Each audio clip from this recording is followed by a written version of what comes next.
Never say never.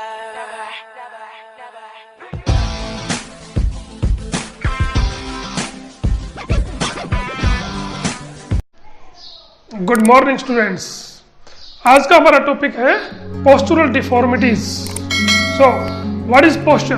Posture क्या है? हिंदी में पोस्चर को आसन कहते हैं। आसन चलने की स्थिति, खड़े होने की स्थिति, बैठने की स्थिति, दौड़ने की स्थिति, ये सारे के सारे आपके पोस्चर होते हैं। पोस्चर दो प्रकार के, गुड पोस्चर और बैड पोस्चर। अगर आपका बॉडी अलाइनमेंट ठीक है पोस्चर केस में तो आप फिट है और वो पोस्चर ठीक है।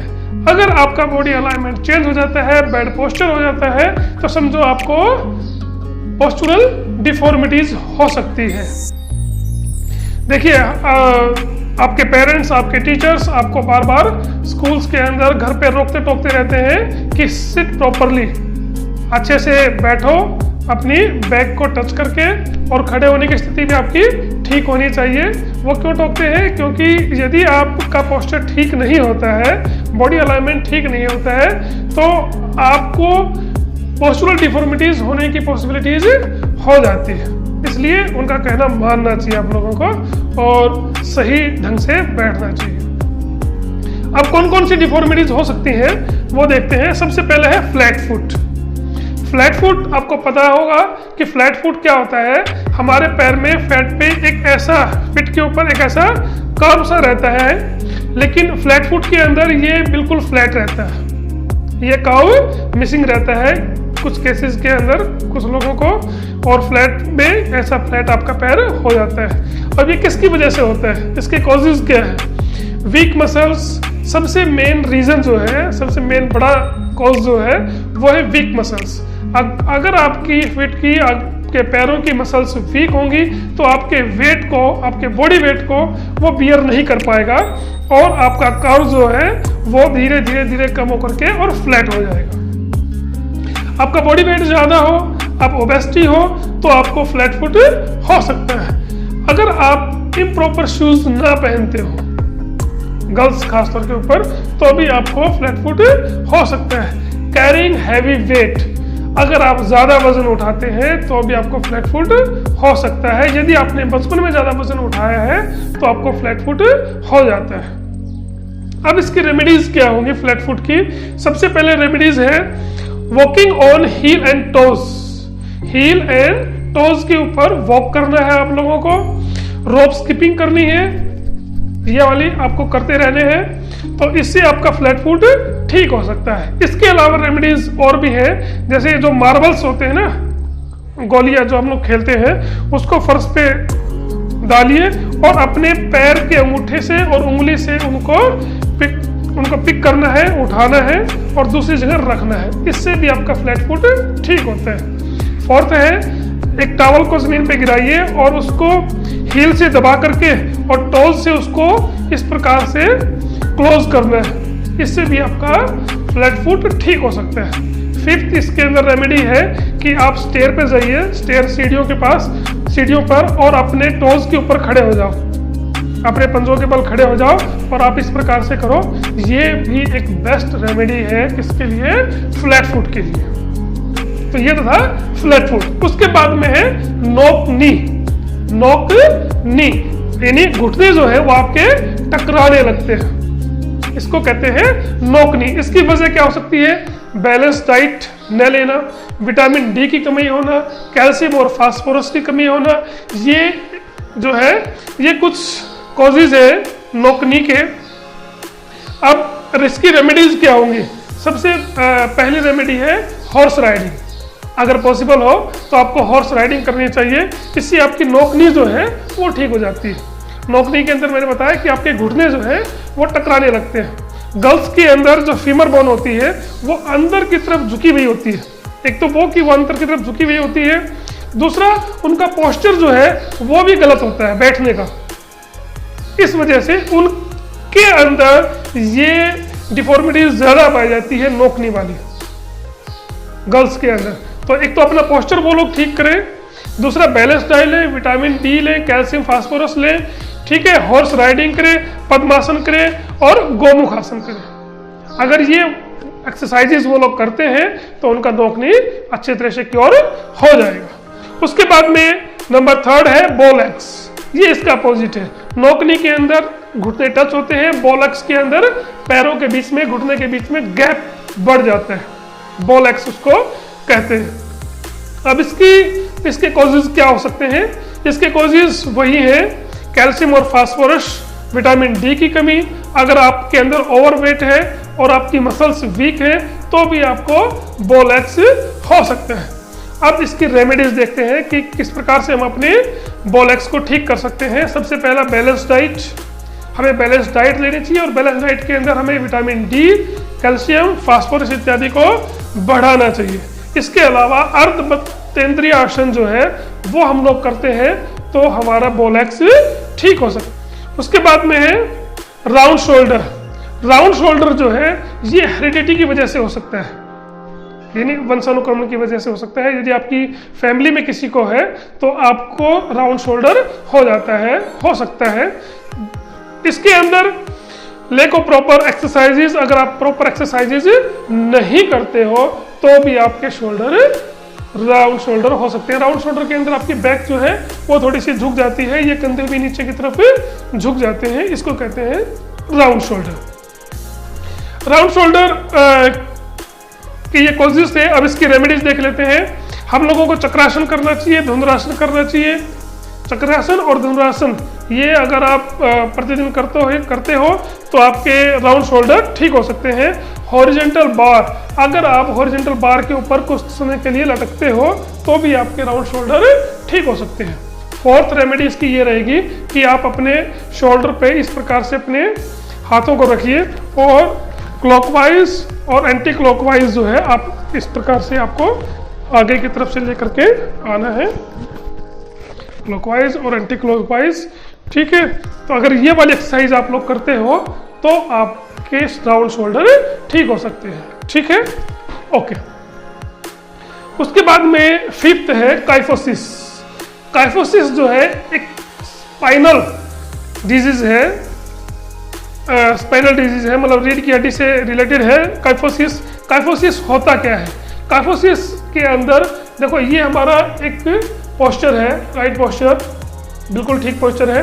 अब काइफोसिस के अंदर हम आगे की तरफ थोड़ा सा बेंड हो जाएंगे और हमारा बैकवर्ड जो है वो थोड़ा इंक्रीज हो जाता है, पीछे का हिस्सा थोड़ा सा इंक्रीज हो जाएगा, गर्दन आगे की तरफ झुक जाएगी। ये एक पोस्चर हमारा हो जाता है, ये एक डिफॉर्मिटीज हो जाएगी हम लोगों की, इसको कहते हैं काइफोसिस।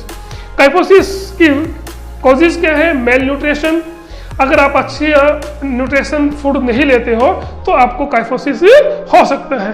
लंबी बीमारी, कुछ लोगों को लंबी बीमारी होती है, इस वजह से उनको झुक के चलने की आदत हो जाती है तो उनको काइफोसिस होने की पॉसिबिलिटीज रहता है। इसके अलावा कुछ लड़कियां बड़ी शर्मीली होती हैं, ऐसा झुक करके चलने की उनकी आदत रहती है, तो ऐसा झुक करके चलने से उनके कंधे झुक जाते हैं, गर्दन आगे की तरफ आ जाती है और ऐसा उनकी हैबिट के अंदर होता है तो समझो काइफोसिस होने की पॉसिबिलिटीज उनको भी बहुत ज़्यादा रहती है। अब इसकी रेमेडीज क्या होंगी? धनुरासन आप लोगों को करना चाहिए, जिन लोगों को काइफोसिस है धनुरासन लोगों को करना चाहिए। इसके अलावा आप एक चेयर पे बैठ जाएं और इस प्रकार से इंटरलॉक करके हेड को पीछे की तरफ करें और हाथ से आगे की तरफ खींचें। ये एक एक्सरसाइज है, इससे भी काइफोसिस ठीक हो सकते हैं। दूसरा, जब आप सोते हैं तो सोते समय अपनी पीठ पर, अपनी बैक पर एक पिलो रखना चाहिए, अपनी पीठ पर एक पिलो रखना चाहिए, इससे भी काइफोसिस ठीक हो सकता है। खड़े होते समय अपनी गर्दन को कुछ देर के लिए पीछे की तरफ करें, ये एक्सरसाइज करोगे तो भी समझो काइफोसिस आपका क्योर हो सकता है।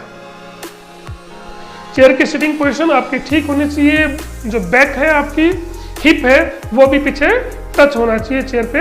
अगर आपकी पोजीशन इस प्रकार से रहेगी तो काइफोसिस आपका ठीक हो जाएगा। उसके बाद में नंबर 6 के ऊपर है लॉर्डोसिस। लॉर्डोसिस इसका बिल्कुल अपोजिट होता है काइफोसिस। काइफोसिस के अंदर बॉडी जो है वो आगे की तरफ झुक जाती है, ठीक है, लेकिन लॉर्डोसिस के अंदर आप ऐसे हो जाते हैं, यानी आपका लूमर सिस्टम पीछे का जो स्पाइनल का जो पीछे का हिस्सा है नीचे का, वो आगे की तरफ बेंड हो जाता है और शरीर जो है वो ऐसे झुक जाता है, पीछे की तरफ आप ऐसे झुक जाओगे। ये आमतौर के ऊपर जो ओबेसिटी होते हैं, जो लोग मोटे होते हैं, उन लोगों में ये डिफॉर्मिटीज दिखाई देती है। उनको खड़े होने की इस प्रकार से आदत होती है, उनका पेट इतना दिखाई देता है जितना होता नहीं है, उससे ज्यादा उनका पेट दिखाई देता है।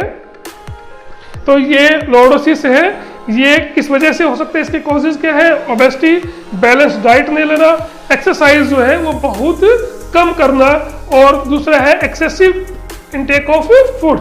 कुछ लोगों को ज़्यादा खाना खाने की आदत हो जाती है, इस वजह से उनको ओबेसिटी हो जाती है और वो लोग मोटे होंगे तो उनको लॉर्डोसिस हो सकता है। अब इसकी रेमेडीज क्या होंगी? रेमेडीज जो है फॉरवर्ड बेंडिंग, आप जो है इस प्रकार से फॉरवर्ड बेंडिंग करेंगे, सीधे खड़े हो जाएंगे, आगे की तरफ झुकेंगे और फिर सीधे। ये 10 टाइम्स आपको रिपीट करना है। अगर ये वाली एक्सरसाइज करते हो तो आपका लॉर्डोसिस ठीक हो सकता है।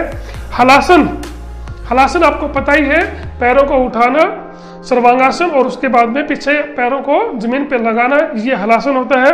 अगर आप हलासन करते हो, टो टच, अगर आप टो टच करते हो तो भी आपका ये रेमेडीज क्योर हो सकती है। उसके बाद में है लास्ट स्कोलियोसिस। स्कोलियोसिस के अंदर आपकी जो स्पाइन होगी वो इस प्रकार से घूम जाएगी,